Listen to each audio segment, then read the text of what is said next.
এক রূপবতী মুসলিম নারীর গায়ে অশ্লীল ভঙ্গিতে হাত দেয় এক ইয়াহুদি দোকানদার।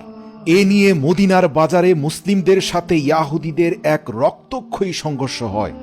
ইমানদার নারীর ইজ্জত রক্ষার এ যুদ্ধে আল্লাহর রাসূল সাল্লাল্লাহু আলাইহি ওয়াসাল্লাম নিজেও অংশগ্রহণ করেন। এই ভিডিওটি প্রত্যেকটি মুসলিম নারীর দেখা উচিত। আর যারা সামান্য কিছু পয়সার লোভে পড়ে নিজের ইজ্জতের সঙ্গে চুক্তি করে বসেন, তাদের জানা উচিত প্রত্যেকটি মুসলিম নারী ইসলামে একজন শেহজাদির মর্যাদা পেয়ে থাকে। তাদের ইজ্জত এতটা সস্তা নয় যে কোনো ব্যক্তি আসমান জমিন পয়সা দিয়েও সেটিকে কিনে নিতে পারবে। প্রিয় বোনেরা, তোমাদের মূল্য এতটাই বেশি যে শুধুমাত্র একজন নারীর ইজ্জতের জন্য আল্লাহর রাসূল সাল্লাল্লাহু আলাইহি ওয়াসাল্লাম মদিনার বাজারে গিয়ে যুদ্ধে লিপ্ত হয়েছিলেন। ইতিহাস থেকে জানা যায় মদিনার বাজারে সবচেয়ে বড় স্বর্ণালঙ্কারের ব্যবসা ছিল ইয়াহুদিদের হাতে। এমনকি মুসলিম নারীরা উন্নত মানের গহনা কেনার জন্য সেই ইয়াহুদি অলঙ্কারের মার্কেটে যেত। তো সেই মার্কেটে একজন মুসলিম সুন্দরী নারী গহনা কিনতে চলে যায়। এরপর মুসলিম নারীটি দোকানে গিয়ে গহনাগুলোকে দেখতে শুরু করলো। আর তখনই ইয়াহুদি দোকানদার মুসলিম নারীর দিকে খুব ভালো করে দেখেন এবং তার সৌন্দর্যে মুগ্ধ হয়ে যান। অর্থাৎ সেই মেয়েটি অত্যন্ত রূপবতী আর সুন্দরী ছিল। আর এরপর থেকে দোকানদার সেই মেয়েটিকে খুব গুরুত্ব দিয়ে গয়না দেখাতে শুরু করে। মেয়েটি একটি গয়না পছন্দ করে সেই ইয়াহুদি দোকানদারকে বলল, এর দাম কত? এরপর সেই দোকানদার বলল, আরে না না, তুমি এটা ফ্রিতে নিয়ে নাও। শুধু তাই নয়, এই দোকানের যতগুলো গহনা তোমার ভালো লাগে সব নিয়ে নাও, সব নিয়ে নাও, কিন্তু শুধুমাত্র একবার তুমি আমার মনের আশা পূরণ করে দাও। এই কথা শুনে মেয়েটি বলল, এই দুশ্চরিত্রবান মূর্খ লোক, আপনার অশ্লীল ভঙ্গিতে কথা বলার উদ্দেশ্যটা কি? তারপর সেই ইয়াহুদি বলল, তুমি শুধুমাত্র আমার মনের পিপাসা একবার মিটিয়ে দাও, এর পরিবর্তে তুমি যতগুলো গহনা চাও আমি দিয়ে দেব। মেয়েটি সাথে সাথে আস্তাগফিরুল্লাহ পড়ল আর বলল, তোর মতো শয়তানের কাছ থেকে আমার গহনা কেনার কোনো প্রয়োজন নেই। শুধু এতটুকু বলেই সে সমস্ত গহনা ওই লোকটির মুখ বরাবর ছুঁড়ে মারল। আর জেনে রাখিস, যে নারী মুহাম্মদুর রাসূলুল্লাহর রবের উপরে ঈমান এনেছে, কালেমা পড়েছে, তার ইজ্জত এত সস্তা নয়। মুখের উপর গহনা ছুঁড়ে দেওয়ায় দুশ্চরিত্রবান ইয়াহুদির মেজাজ খারাপ হয়ে গেল। সে দৌড়ে এসে রাস্তার মধ্যখানে মেয়েটির হাত চেপে ধরল আর অশ্লীল ভঙ্গিতে বলল, আরো কত বেশি গহনার বিনিময়ে আমার মনের আশা পূরণ হবে? যেহেতু সেই মেয়েটি এক অভিজাত মুসলিম পরিবারের মেয়ে ছিল, তাই সে কষিয়ে একটা চড় বসিয়ে দিল সেই দোকানদারের গালে। আর এতেই সেই ইয়াহুদি আরো ক্ষিপ্ত হয়ে সেই মেয়েটিকে জোর জবরদস্তি করে তার দোকানের ভেতরে নিয়ে যাওয়ার চেষ্টা করল। ঘটনা আরো ভয়াবহ রূপ ধারণ করল। দুর্ভাগ্যজনকভাবে ইয়াহুদিদের ওই বাজারে ওই দিন শুধুমাত্র একজন মুসলিম নারী ছিল। তো সেই কারণে মেয়েটি এবার উচ্চস্বরে আওয়াজ করে বলল, এখানে কেউ কি আছো যে একজন ইসলামের শেহজাদির ইজ্জতকে রক্ষা করবে? কেউ কি নেই যে দুনিয়ার নূর মুহাম্মদ মুস্তাফা সাল্লাল্লাহু আলাইহি ওয়াসাল্লামকে ভালোবাসে? এই কথা বলার সাথে সাথে সেই ইয়াহুদিদের বাজারে এক নও মুসলিম যুবক ছিল। সে তার ঘরের জিনিসপত্র কেনার জন্য বের হয়েছিল। সে হাতের সকল মাল সামানা রেখে মেয়েটির গলার আওয়াজকে শুনে সেই দিকে দৌড়াতে শুরু করল। অতপর কিছুক্ষণ খুঁজতে খুঁজতে সেই যুবক দেখতে পেল একজন সুন্দরী মুসলিম নারীর হাত ইয়াহুদি ধরে রেখেছে আর তাকে জবরদস্তি দোকানের ভেতরে নিয়ে যাওয়ার চেষ্টা করছে। ব্যাস, এতেই হলো, ছেলেটির অন্তরে ইমানের অগ্নিশিখা প্রজ্বলিত হলো। ইমানি শক্তিতে বলিয়ান ছেলেটি সেই দুশ্চরিত্রবান ইয়াহুদি ব্যবসায়ীর গালে কষিয়ে এক থাপ্পড় বসিয়ে দিল। আর তার হাত থেকে মেয়েটার হাত ছড়িয়ে যুবকটি তার পেছনে মেয়েটিকে নিয়ে গেল আর নিজের তরোয়ালকে কোষমুক্ত করল। ইতিমধ্যে ইয়াহুদি ব্যবসায়ীর মুখ থেকে ছিটকি দিয়ে রক্ত বের হওয়া শুরু করল। প্রচণ্ড ব্যথায় সে জমিনে বসে গেল এবং সকল ইয়াহুদিদেরকে উস্কি দিয়ে বলল, এই ইয়াহুদিরা, তোমরা কি দেখতে পাচ্ছ না একজন পথভ্রষ্ট মুহাম্মদের বিশ্বাসী আমার উপর তলোয়ার উঠিয়েছে?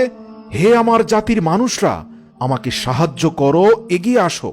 তার এই অনুপ্রেরণামূলক কথা শুনে অতি উৎসাহী বেশ কয়েকজন ইয়াহুদি তাদের তরোয়াল মুক্ত করে সেই মুসলিম যুবকের দিকে সজোরে এগিয়ে আসলো। একদিকে মুহাম্মদ মুস্তাফাকে মেনে চলা এক গোলাম আর তার পেছনে দাঁড়িয়ে থাকা সেই সম্মানিত মুসলিম নারী, আর অন্যদিকে অন্তত কম বেশি 30 থেকে 35 জন উলঙ্গ তলোয়ার নিয়ে দাঁড়িয়ে থাকা ইয়াহুদি যুবক। ইয়াহুদিরা যুবকটির উপরে প্রহার করার পূর্বে তাকে বলল, এই যুবক, তোমার এই মেয়েটির সঙ্গে কি সম্পর্ক? তুমি কেন তার জন্য নিজের জীবনকে বিসর্জন দিচ্ছ? তুমি এই মেয়েটিকে আমাদের হাতে তুলে দিয়ে নিজের বাড়িতে চলে যাও। এই সুরে সেই ছেলেটি বলল, হেই মূর্খ ইয়াহুদিরা, এই মেয়েটির সঙ্গে আমার কোনো সম্পর্ক নেই, এমনকি সে আমার কোনো আত্মীয় নয়, কিন্তু তার সঙ্গে আমার সম্পর্ক হযরত মুহাম্মদ সাল্লাল্লাহু আলাইহি ওয়াসাল্লাম এমনভাবে জুড়ে দিয়েছেন যেটি কিয়ামত পর্যন্ত অটুট থাকবে, আর সেই সম্পর্ক হলো কালেমার সম্পর্ক। তোমরা কি ভাবছো আমি আমার এই বোনকে এখানে একা ফেলে চলে যাব? কাল কিয়ামতের ময়দানে আমার রব বলবে, তোমার সামনে আমি এক পরীক্ষা দিয়েছিলাম আর তুমি জীবনের মায়া করে চলে এসেছো। তোমার কাছে কি মুসলিম নারীর ইজ্জতের কোনো মূল্য নেই? তাই যতক্ষণ বেঁচে আছি তোমাদের সাথে লড়াইয়ের জন্য আমি প্রস্তুত। আর জেনে রেখো, যারা তার ইজ্জতকে আল্লাহর উপর তাওয়াক্কুল করে দেয়, রব্বুল আলামিন যে কোনো কিছুর বিনিময়ে তার ইজ্জতকে রক্ষা করবেন। আর আজও সেটা হতে যাচ্ছে। এ কথা বলার পর ইয়াহুদি যুবকরা বলল, তাই নাকি? তাহলে চলো দেখা যাক, আজ যার তরোয়াল টিকে থাকবে বুঝতে হবে তার ধর্মই সঠিক। ইতিমধ্যে সংঘর্ষস্থলে শত শত মানুষ এসে জড়ো হয়েছে। সেই মুসলিম যুবক আবার চিৎকার করে বলল, সাহস থাকলে আমার বোনের শরীর একবার স্পর্শ করে দেখো। যুবকটি এই কথা বলার সাথে সাথে এক ইয়াহুদি খুব অশ্লীল ভঙ্গিতে মেয়েটির গায়ে হাত দিতে গেলে সেই মুসলিম গোলাম প্রচণ্ড জোরে ইয়াহুদির উপর তরোয়াল দিয়ে জোরদার প্রহার করে, আর এতে তার মাথাটা অনেক দূরে গিয়ে পড়ে।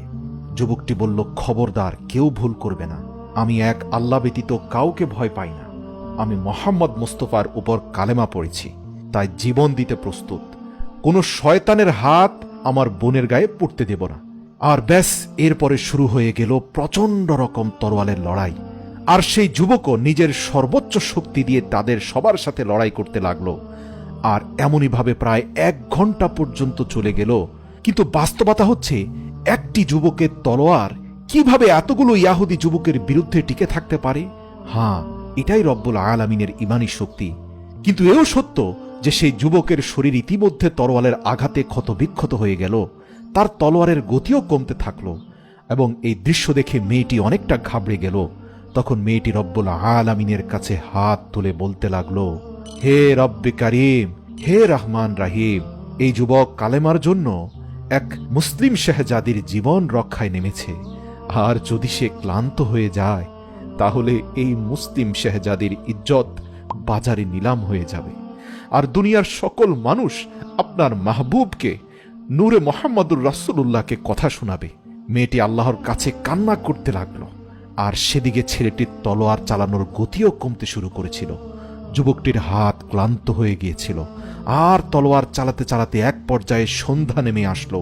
যখন সন্ধ্যা নেমে আসলো তখন মেয়েটি ভাবল, এখন তো আর চাইলে পালানো সম্ভব না।